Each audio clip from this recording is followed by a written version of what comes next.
Colorado lawmakers rejected a voluntary measure on Thursday to give food producers the option of labeling products that do not include genetically modified ingredients.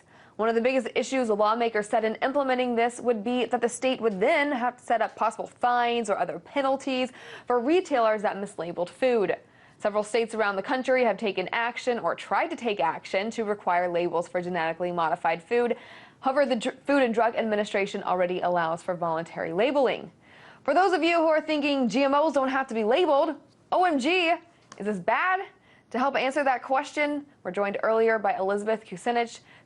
She's the executive producer of GMO OMG, a new documentary highlighting these very issues. I first asked her what message the film is trying to convey.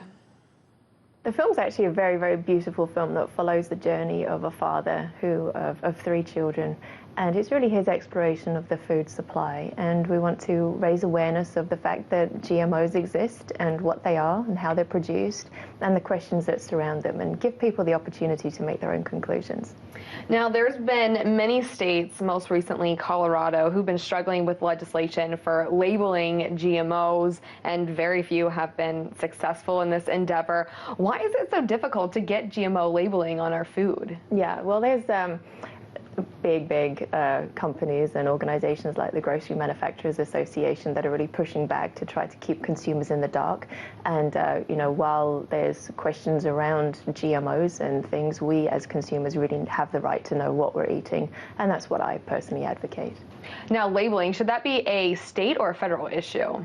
Well, you know, state by state, the movement is really building. We had more than 26 states last year put in legislation and try to push for this. And that is really causing a national conversation to develop, and it's coming to Washington, D.C. So, you know, one really balances the other. For, you know, ease of use and for large food companies and for, you know, supermarkets and things, having federal legislation is obviously what is necessary for the entire state of the union. Now, General Mills is looking to take this labeling issue into its own hands. They've announced that they're going to remove bioengineered ingredients from Cheerios and then label them as GMO free. However, as the Wall Street Journal pointed out, essentially all oat varieties now planted commercially have been genetically modified in some way. Now, because of decades of crossbreeding and genetic manipulation, is it even possible to find food that's truly non-GMO?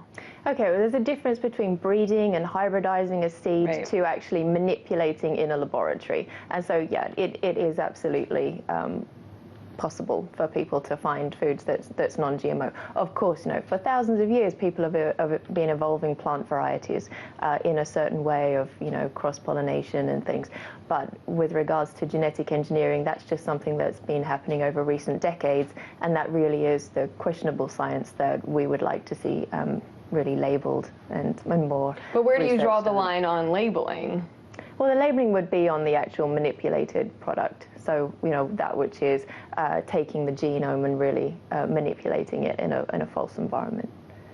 And there's not much research available on the health effects of this freaking food, if you will. One, why hasn't there been a comprehensive study done? And two, what do we know about the safety of eating GMOs? So the area around, you know, labeling of foods, if something is proven to be unsafe, then it should be taken off the market. With labeling, it's just literally a right to know issue. You have the right to know.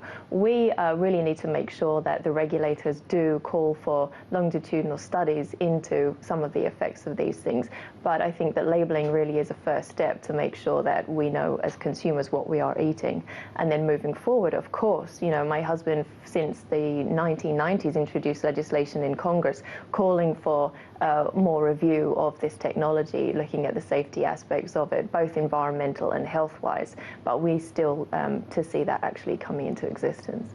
And now, one issue that the film does talk about is the effects of the GMO seed dealers, what they're having on small farming businesses, and they compared it to Walmart on mom and pop stores. So what are these big agriculture companies, what effects are they having on independent farmers?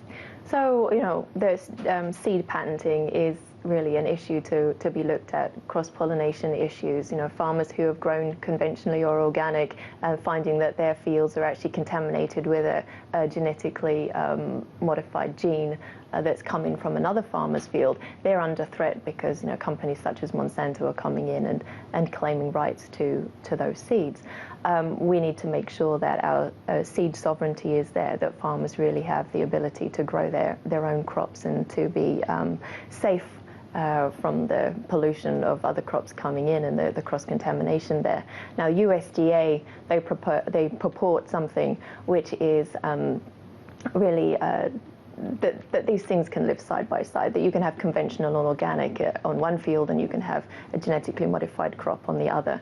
But we need to make sure that people really understand that we live in a biosphere that's interconnected, and that what happens in one field does actually through pollen drift, and also if you're spraying herbicides or pesticides onto one crop, then it can actually blow over onto somebody else's. So we need to make sure that farmers are protected from those kinds of events.